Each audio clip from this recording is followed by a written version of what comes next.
certain tags would stand out Really? more than others. And it was, I've talked to people about it recently, and we were saying, like, certain tags, for whatever reason, seem to almost hold some sort of charisma about them. Ooh, Well, yeah. you just see that one tag and almost ignore all the others. Why? Yeah, why is that? I don't know. Why is that? I don't know. Is it the style of the letters? I don't know.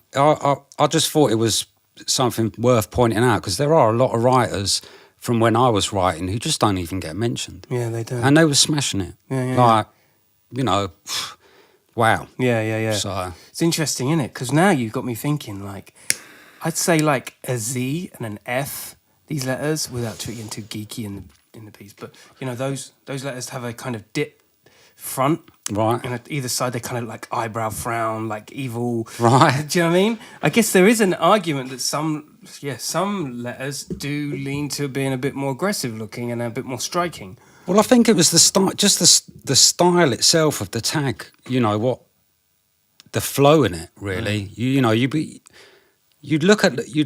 would look at letters, and I'd be looking at the flow, and that's what would attract me. That you could write your name, no problem, and, you know, get up and everything, but just certain people had certain styles that stood out from others, and because of that, perhaps they didn't even need to do as much as the other people. It's weird. It's a weird one. Hey, that's a really interesting concept. Some people work harder for themselves to keep attention on people. Yeah, I think you needed to have a certain style to stand out from the others, and that's what I was seeing. And I think, not just your tag as well, your throw up needed to be on point. It needed to be something about it that just separated it a little bit from what other people were doing. Your throw up, I just have vivid memory of it as a young man, and that C was crazy. Just the way it looked evil, and from what I understand, reasonably quick to pull off. It's like, well, I can remember sitting down and thinking, I need to do a throw up. This is important. I'm going yards. I can keep bombing it with my tag, but it's not filling up the panel, so I need a throw up. And it was never meant to be evil. I don't look at it and see it as evil. I look at it and see it as a serious look on its face. Did have a serious look on its face. And depending on my mood, it would change shape a little bit as well. So from that, just trying to work with it, trying to do a C with a good flow to it as well, that's what I was aiming for. But at the same time, I was like, it needs to be quick. I don't want to be standing there and stop start with the nozzle. So it's just one line on a dot. That's perfect. Simple as that. But some people can overthink things. This can be overthought. I see certain people's throw-ups to begin with, and by the end of it, they've really simplified the shit down to to a fine view of like, this is actually how it's got to be, because I ain't got time to do it any other way. Yeah. And you could see there were writers who'd just been doing their throw-up for so long. It was beyond muscle memory.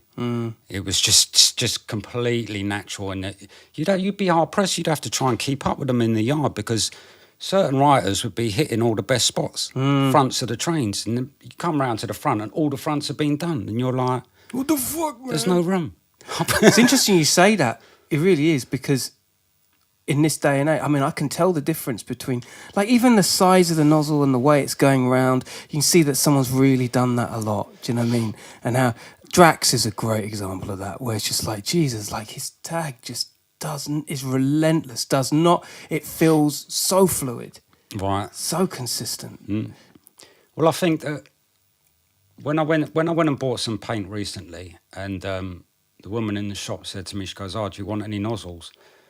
And I was thinking, well, you don't get nozzles with the cans. Come on, really? And she goes, no. And I'm like, am I not getting nozzles? And she goes, no, you can buy this bag of different nozzles. I was like, yeah, let's have some of that. Then. Let's see what that's about.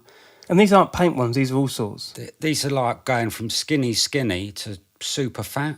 So I was trying them all out. And I haven't done anything for over 30 years, so it was all a bit new again. 30 years. Over 30 years. Come on. Over 30 years. And Mad. I'll just come round. You know what? I'm just happy if the nozzle doesn't block.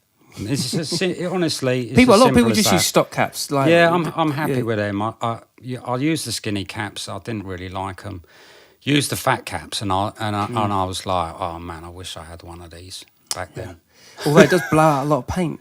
Yeah, Right. but I'm just got Still fun, isn't it? Yeah. It was all this high and low pressure as well. I was just like unbelievable, blowing me away.